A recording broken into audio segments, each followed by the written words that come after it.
তো হ্যালো বন্ধুরা, welcome to Shankha Sanchita blog. তোমরা সবাই কেমন আছো? আমরা খুব ভালো আছি। আজকে আমরা একটু যাচ্ছি ঘুরতে। কোথায় যাচ্ছি বলবো না, তোমরা সাথে থাকো আর ভিডিওটা স্কিপ না করে পুরোটা দেখো। এই যে আমরা সবাই মিলে টোটোতে চেপে গেছি। আমার বোন, আমার মেসোমশাই, আমার মেয়ে, আমার ছেলে, আমার মা, সবাই মিলে আমরা যাচ্ছি ঘুরতে। আমি জায়গা পাইনি বলে টোটো দাদার সামনেই বসে পড়েছি। হ্যাঁ, একটুও জায়গা পাইনি আমি। সত্যি এটা খুব অন্যায় করেছে। আমি বাবা ঠিক আমার জায়গা মতন বসে পড়েছি ব্যাগটাকে নিয়ে, তুমি বাবা যেখানে বসছো বসো গা। এই যে যাচ্ছি, দেখো না রাস্তার পাশে কি সুন্দর দারুণ ভিউগুলো লাগছে, অসাধারণ লাগছে। এই স্টেশনে নেমে পড়েছি। এই স্টেশনে নামলাম।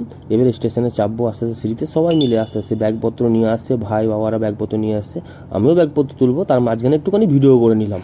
হ্যাঁ, এই যে আমার ছেলে বেরোলো, সবাই আস্তে আস্তে ব্যাগপত্র নিয়ে আসছে। আমি কিন্তু আগে উঠে গেছি আর সিঁড়িতে। আমি তো সিঁড়িতে উঠতেই পারছি না বাবা রে, এত উঁচু উঁচু সিঁড়ি না। আর বাবা আস্তে আস্তে উঠি বাবা, সিঁড়িগুলো খুব উঁচু উঁচু। আমি ভাই আগে উঠে গেছি সিঁড়িতে, যেন ভিডিও করতে হবে, তো ভিডিও সবাইকে নিতে হবে, নাহলে আবার রাগ হবে। আমি তো আগেই তো উঠে গেছি ভিডিওতে। এই বোন আমার পেরিয়ে গেল। আর লম্বা এটা প্ল্যাটফর্ম, এটা আমাদের মানে খুব বিখ্যাত। আমরা স্টেশন নেমে গেছি আমরা। ফাইনালি স্টেশনে পৌঁছে গেছি। ট্রেনে চেপেও পড়েছি আমরা, চেপে পড়েছি। এবারে আমরা গন্তব্যস্থলের দিকে যাচ্ছি। এই যে ট্রেন খুব স্পিডে চলছে।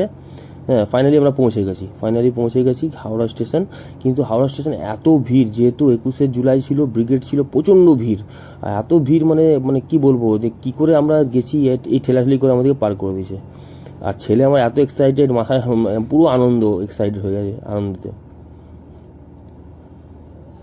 চলো গো, এই তো চলো তাড়াতাড়ি করে চলো, আবার এই তো গাড়িতে আবার বসতে হবে তো। চলো, গাড়িতে বসে গেছি। হুম। গাড়িতে বসে আমরা যাচ্ছি আমাদের গন্তব্যস্থলে। দেখো, এটা দেখে চিনতে পারছো কি? এই জায়গাটা দেখে তোমরা অবশ্যই চিনতে পারবে, যারা সেটা থাকো তারা অবশ্যই চিনতে পারবে। তাহলে জায়গাটা কমেন্ট দেখে করে জানাও। অতি অবশ্যই কমেন্ট করে জানাবে। জায়গাটা কিন্তু খুব সুন্দর আর খুব ভিউ। আর ফাইনালি আমরা পৌঁছে গেছি। মা আমার আসছে। এই তোমরা এটা দেখলেই বুঝতে পারবে। এই যে মা ভবতারিণীর ফেরিঘাট, মানে আমরা পৌঁছে গেছি দক্ষিণেশ্বর মা কালীর মন্দিরে আমরা পৌঁছে গেছি। এই যে মায়ের মন্দির, আমরা এবারে যাবো। চলো চলো গো বাবারে, আবার গঙ্গা স্নান করতে হবে। গঙ্গা স্নানটাই তো আমাদের মেন উদ্দেশ্য। যা ভিড়, প্রচণ্ড ভিড়, ঠেলা গুতা দিয়ে আমাদের কোথায় পার করে দিচ্ছে, দাঁড়াচ্ছে এক জায়গায় আর ঠেলে দিচ্ছে আরেক জায়গাতে। দেখো গুতাগুতি করে কোনো রকম গঙ্গা স্নান টান করে এবার মায়ের পুজো টুজো দিয়ে আবার আমরা চেপে পড়বো কোথায়, ট্রেনে। কারণ আমাদের তো বাড়ি ফিরতে হবে, তাই তো। যেহেতু প্রচুর বৃষ্টি হচ্ছিল, তাই আমরা ক্যামেরা বার করতে পারিনি। সঙ্গে সঙ্গে আমরা ওই মন্দির থেকে বেরিয়ে পড়লাম। বেরিয়ে আমরা এই টোটোর জন্য টোটো খুঁজছিলাম, টোটো বা টেম্পো যাই পাই। ফাইনালি টোটো পাওয়া গেছে। টোটোতে এত বৃষ্টি পড়ছিল না, আমরা টোটোতে চেপে পড়লাম। সেই পড়ে আবার ব্রিজ থেকে আমরা ওখান থেকে বেরিয়ে পড়লাম। বেরিয়ে গিয়ে সোজা চেপে পড়লাম একদম ট্রেনে। যেহেতু প্রচণ্ড বৃষ্টি হচ্ছিল বন্ধুরা, সেহেতু তোমাদেরকে আমরা পুরো ভিডিও করতে পারিনি।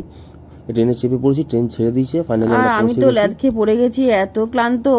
এই মেসোমশাই বাবা শুধু সিট গোছাচ্ছে, আর চেয়ার সিটে বসে না খুব পা ঝোলায়, বিরক্ত লাগে। তো আজকে tata, bye bye. Bye bye.